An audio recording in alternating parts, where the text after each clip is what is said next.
是赵少康，欢迎你来到 TVBS 少康战情室。在我们现场特别来宾，林亮君议员、徐普副秘书长、蓝轩小姐、叶清源律师、王宏伟委员、曾宪议员、唐湘龙先生。川普现在美中还是在打贸易战哈。那财政部长说休战有空间那他们反正一场黑脸白脸，白脸黑脸扮过来扮过去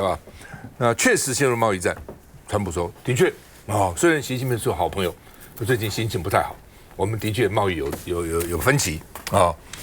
那中国主要对最近的稀土禁令，尤其军用的稀土那美国这个可以垂直起降在海上的 F-35要用500-600公斤的稀土然后呢，这个 F-47第6代战机要用 F-35的5倍以上的稀土所以你就看那个稀土量非常大那贝森特说，北京在玩列宁式的商业他说稀土他们是全世界最大的供应国他们如果要拖垮经济，到时候也拖垮他们自己那另外呢，这个到底现在是加100%关税，延3个月到11月嘛，还会不会再延美国贸易代表格里尔说呢，取决北京，都是看他怎样那另外呢，这个财政部长是说呢，川普的策略是以北京治北京然后呢，美国政府要增加7个产业的持股，政府自己要投钱进去做老板的啦那稀土说已经震撼了川普管制华盛顿邮报说其实已经布局多年了川普说出乎意料他说稀土是北京的王牌那为什么呢？因为全世界有主要7个稀土，基本上都是中国在产只有7个。那美国呢几乎是0，几乎没有。你看这个黄的就表示中国产量红的是越南，然后呢蓝的是这个浅蓝的是日本深蓝的是印度然后呢绿的是加拿大，然后呢浅绿的是俄罗斯。你一看下去几乎都是中国7个主要的这个重要的稀土然后呢这边是讲千万30万吨的这个稀土产量呢，中国几乎占了69%就是说稀土产量越来越多嘛，大家看着多越来越多，那中国占的比例也越来越高其实一直在很高了，在100吨的时候呢它也很高了，到了这个300吨的时候它也占这么多，占这么高所以呢这个美国也有这样的矿了，但它的要把它提炼出来技术蛮高的，而且污染蛮重的。所以美国以前是因为以前是大家分工嘛，我卖你这个，你卖我卖你晶片，你卖我稀土。那现在呢，你不卖我晶片，我也不卖你稀土啦美国财政部长说呢，为了应对稀土，要寻求更广泛的国际支持，就是大陆不卖，其他卖我吧那美国说大陆是经济霸凌，大陆说美国是边谈边恐吓反正彼此呢没什么好话。我们看一下。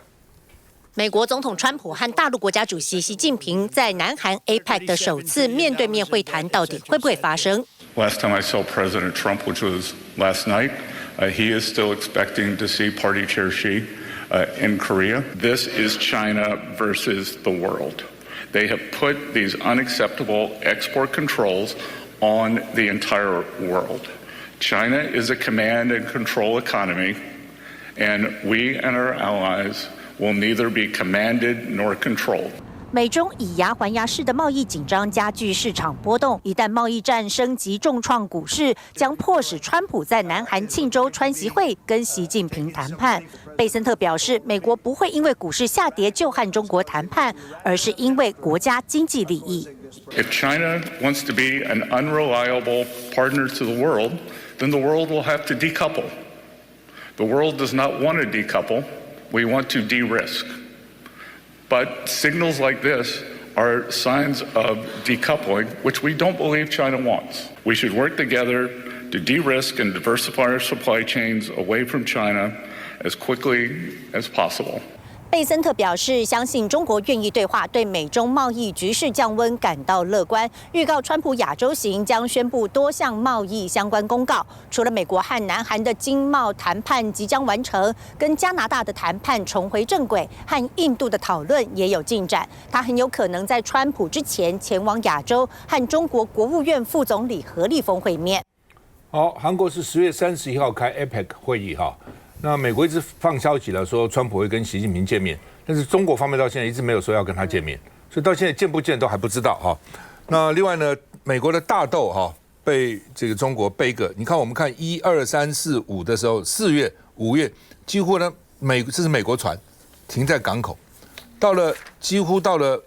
7、8、9几乎没有美国船哦，所以呢美国的大豆农很惨，现在堆积如山哈。那到底川普如果跟习近平见面，会不会让台湾变成危险交易的筹码，也是另外大家关切的议题了。另外，韩国4大财团哦，这个三星、SK 集团、现代汽车、LG 集团的大老板哦，通通要到美国去谈判哈，那看这个贸易到底最后怎样了哈。来，香龙，你知道看中国开始接触稀土的全体系的一个反制之后。这个世界除了美国在哇哇叫之外，其他的所有的美国的朋友都沉默，没有一个美国有40几个盟友跟美国分享一切，在制裁中国的时候，他们向来呢都是敲边鼓当打手。可是当中国反制的时候，用稀土做反制的时候，所有他的盟友没有一个敢讲话的，因为中国同时寄出来的呢是2级制裁，就是警告你，今天当我跟赵少康在打架的时候呢，你叶新文不要插手，你叶新文有插手，我连你就一起打，所以大家呢都很乖。那他也使得美国第一次呢，在面对到地球上面竟然有一个国家敢对他出这么重的反制的手的时候，而其他的竟然袖手旁观。因此，当下美国正在经历呢2战之后呢一个非常独特的经验，他会意识到军事力量或许还没有呢根本的较量，但是其他方面来讲呢，他的独霸的时代已经过了。刚主持人引用的那些数字，在媒体当中呢都常见，但是那个数字的解读都不够精确。包括这些重稀土、军用的重稀土，它不只是一架 F-35或者一架的呢，就是说呢。阿利伯克级的这样一个战舰需要用到多少稀土的问题，而是这些的稀土它都只是涂装的耗材，它不是一次性的。它用完了之后呢，你知道 F-35它要不断的去补涂装，每次补涂装的时候呢，那个消耗呢都非常的严重，因此呢，对于稀土的需求是一个长时间的问题。中国大陆今年呢，你光是看 A 股上上市的这些稀土的公司，今年1到9月，它的净利润比去年呢成长了7倍，利润成长了7倍。今年它不用多做什么，整个全球市场都在呢抢稀土。第二个呢，就是说，在稀土刚刚看到的，就是说，好像中国在许多的重要的就是稀土元素当中，都基于呢绝对的90%的90几90%的那个占有率，那个图也是错的。事实上，中国的支配性是100%，没有任何的缝隙，没有任何的空间。你看到的剩下了一点点的越南啊等等，你回头去研究一下，那些的公司的技术全部都是从中国来的。换句话说呢，只要在中国说呢，你使用中国技术的时候呢，你的所有的稀土的出口，如果都要经过中国的批准，今天地球上面除了中国之外，不存在任何其他国家呢所能够提炼的跟生产的稀土。美国从上个世纪90年代之后呢，它的所有的稀土不只是呢开采，不只是提炼，而是美国从上个世纪90年代之后，它对稀土的研究就停止了。这30年的时间，稀土的技术跟稀土的那些元素的化学知识进展非常非常快。这30年的空白是不可能呢用3、5天或者甚至我说10年之内呢，它都补不上去的。美国现在的焦虑是，它没有任何的替代品。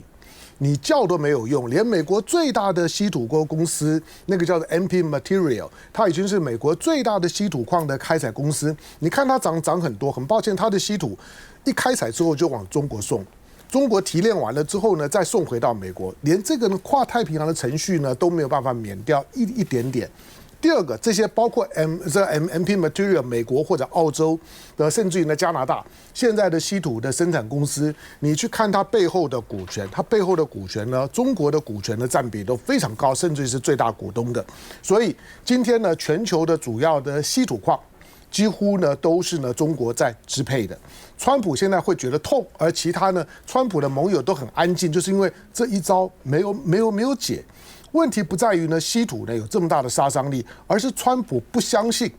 或者美国不相信有一个国家敢对美国呢出这么重的手。那现在我们看到的最近，光是这2个礼拜的时间，我们简单的整理一下，国际政治、国际的经济都到了全新的阶段，中美之间大豆的问题、稀土的问题。或者是呢，今天美国呢在乎阿根廷，阿根廷是全世界的3大锂矿产地，锂矿呢就关乎到呢电池，关乎到新能源。你再看到呢巴基斯坦呢也像是稀土的问题，你看到澳洲呢大家在僵持的是铁矿石的问题，你看到呢这个昨天呢发生了军事政变的，就是马达加斯加，大家呢在关注什么？那是石墨矿的问题，那都是全世界呢关键性的矿产。今天中美之间的所有的角力不是贸易战，而是呢关键的矿产的资源、农工矿资源的争夺战。在这个争夺战里面，台湾像这种的量体，这种经济量体，跟中国大陆跟人口在土地上面都是差2个数量级的，2个数量级的就不用比，安静点比较好。杨宪颖，我觉得中国这次也是，我觉得也是学美国了。我觉得美国这次真的是踢到铁板。你管我晶片，我管你稀土。对，那它的晶片的管制也是相当严格的。美国管制中国的晶片是不但晶片我不卖给你，我连你要做晶片的设备我都管。所以这次中国大陆，我觉得它也是吃了秤砣铁了心啊！你要管我这么多 AI 的发展，那我可管你稀土。但这个稀土不是只有在军事用途上，这个稀土连做半导体的材料，那些设备厂商都要用到稀土，这也是为什么荷兰也不敢讲话了，欧洲也不敢讲话了，因为全世界各国知道现在 AI 非常的重要，大家要发展半导体啊，好，所以也需要稀土。那我觉得非常有趣的是，川普这一次他服软啊，突然软化的速度快很多，啊，这个中国大陆马上说我要这个稀土管制，那一天啊，当天川普马上就讲啊，我马上给你100%关税，有没有？结果那天股市啊，纳斯达克重挫啊。结果过没2天，1天多的时间，川普就说什么啊？这没事的啊，习近平只是心情不好啊。结果你看这2天，纳斯达克跟道琼的指数怎么样？又回来了。好，所以其实这个速度是非常快的，大家也在学习，就是说，因为过去像今年的4月的时候，美国也是，川普也是来一次的这个关税的这个全世界的关税，经济股市被他搞得一团乱，他这次很快的，为什么他这次这么快的就态度好像就软化下来？可见是踢到铁板了。那股市大家也在学啊，那川普你现在喊100%的关税啊，一切事情他讲说一切事情都会过去的，都会没事的，大家就在想。美国真的踢到铁板了，那川普是不可能放任他美国的经济，特别是 AI 的发展，因为稀土这件事而被延误这个经济股市一直下跌，所以大家就观察了，那没事，川普一定会解决，一定会想办法跟中美达成一个很好的协议，所以股市这2天又全部涨回来了。好吧，这个马上 APEC 会议就10月底就在韩国举行嘛。那川普跟习近平到底见不见面？见面谈什么？哈，那是这个大家持续关切的一个话题。我们休息一下再回来。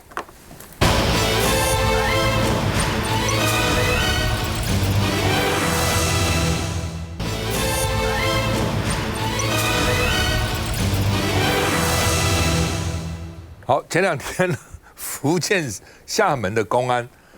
说18个台湾军方新战大队的名单，说他们对大陆做这个。反正各种这个网络战啊，这个战啊，那个战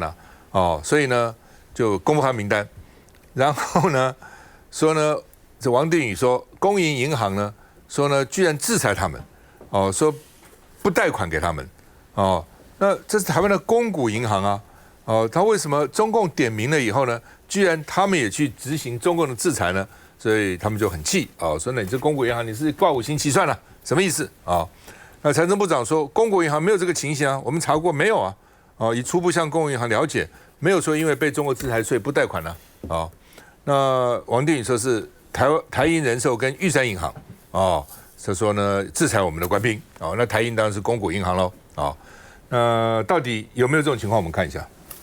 中国大陆官方近期连续3波公布我方资通电军、军情局、政战局星战大队等人员个资，指控伪装成骇客窃取中国情报，发布通缉。我方多次回应这是中共无端指控，绝非事实。但现在有退伍军人要办理贷款，却被公股银行以中国有发布通缉当理由拒绝核贷。中国通缉为由，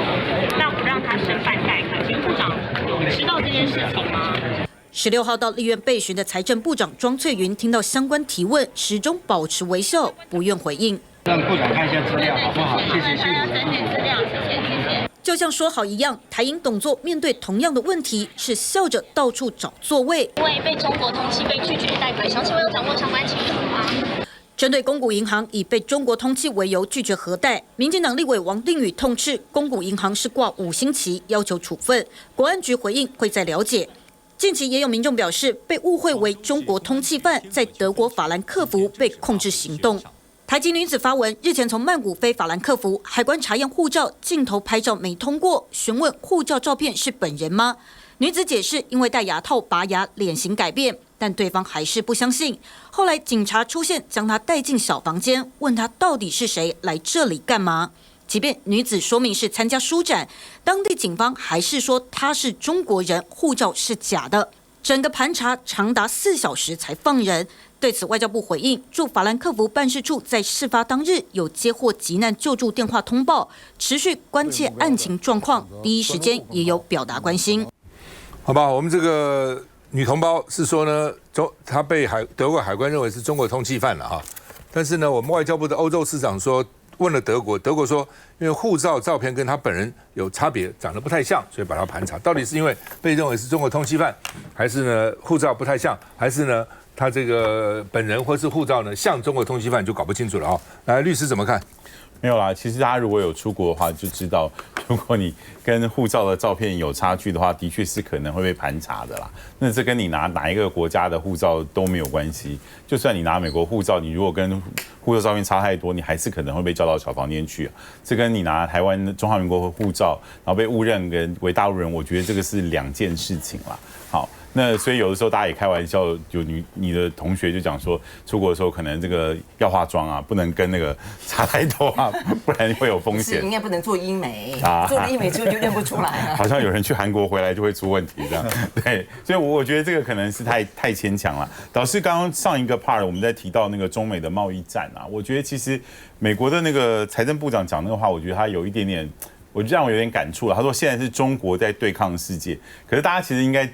记忆犹新嘛，是谁拿着关税跟全世界对抗？是美国嘛，所以这个贸易战是美国在对抗世界啊。然后他说中国是 unreliable partner， 那事实上对所有世界的主要贸易国家来讲，说目前在全世界最不稳定的、最不可信赖的贸易对手其实是美国啊，不是中国大陆啊。我觉得这个其实是蛮遗憾的。那关于美国大豆的问题，我看到中国网友的讲法更好笑。他说：“你卖给巴西好啊，为什么？你卖给美国大豆，他觉得你欠他的；你卖给巴西，巴西总统居然愿意看我们中国的足球。好，因为巴西总统鲁拉2023年访中国大陆的时候就说，中国国足很好看，我也常看。中国的网友快要笑死，因为中国国足是全世界大概踢得最烂的几个国家之一。他说连为了巴西很会踢，巴西是全世界最好的国家，大陆踢的是超级无敌烂的。他说。”鲁拉为了要中国大陆买他的大豆，连这么烂的足球他都愿意去抱大腿。他们说卖给巴西这个值得哈，所以我觉得其实现在这样弄到最后，我觉得其实是蛮感伤的。我们都是留美的，曾经看到美国在全世界它是一个规则的制定者，大家觉得是一个最可以信赖的国家，到现在可能大家觉得它的信赖度甚至不如对岸了。我觉得其实蛮感伤的。洪伟。也补充一下，我觉得现在中美之间的经济大战已经眼花缭乱了，而且说实在，对台湾来讲一定有影响。大家一直在想说啊，如果川协会，那台湾会不会被牺牲？我要讲一个非常重要的，就是说，因为中美之间的这样的一个经济战跟贸易战，所以我们跟其他国家或地区加强我们的贸易关系就变得非常非常的重要。那我们当然也知道，但是最近啊，日经新闻有一个报道，其实是一个警讯。他就说呢，其实我们也积极的去跟加拿大，希望能够签贸易协议，但是最后呢，都谈了差不多，但加拿大一直延迟，就一直不愿意跟我们签。所以日经新闻直接提出来说，现在台湾在跟国际间要跟其他国家签贸易协议的时候呢，受到世界各国的冷落。我觉得这才是重点，因为美国现在反正它全部的这个贸易战、关税战，通通都增加啊。那所以对台湾来讲，我们不能够再孤注一掷，我们不能把鸡蛋放在一个篮子里面。但是我们如何去拓展我们其他的贸易关系，跟其他的国家去签贸易协议，就变得非常重要。所以我觉得日经新闻那个报道是值得我们重视的。那至于就是说，现在比如说像王定宇所提出来这个问题，那看起来呢，财政部是有去做调查，因为他讲到的是公股银行，那现在看起来他自己公布是叫台银人寿，好，台银人寿应该是讲公股的保险公司，玉山银行不是公股银行，所以到底为什么他们不愿意保险啦，或者是他们在贷款有刁难，我觉得要搞清楚状况，而且如果真有这个事，是因为你受到中国大陆通缉，比如说，假如说是这一批的什么资通电的啊，这个就是被通缉的18名，那你政府要做一些事情啊。你国安局本来就，比如说我政府愿意帮这些人做背书啊，所以你不可能把所有的责任通通推给说民营银行或者是公股银行啊，你们挂5星旗了吗？因为对于很多银行来说，你受到中国的通缉，或者你受到其他国家的通缉，它可能它的 SOP 是一样的，所以你国安单位应该 do something， 就是说你国安单位要做事情啊。王定宇就说你有质疑，我看你有点搞错对象。那另外啊，我还看到就说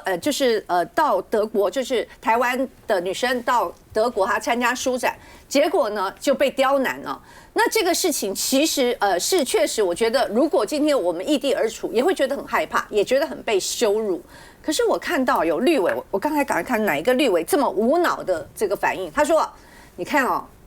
显见我们的外交宣传很重要啊，要把他们扯到说什么删预算了，对不对？那请问一下，我真的要问你知道谢志伟啊，在德国当大使当多久了吗？快10年了，快10年。我觉得这件事情，我直接问，发生这样的事情，我们德国代表处在哪里？谢志伟在干嘛？他除了发脸书，他又做什么事情吗？然后你要故意去牵扯到，哎呀，这跟在野党啊删预算有关。我觉得不要再做这种脑洞洞开的一个牵扯。如果谢志伟在那边做了快10年，然后我们的这个民众到了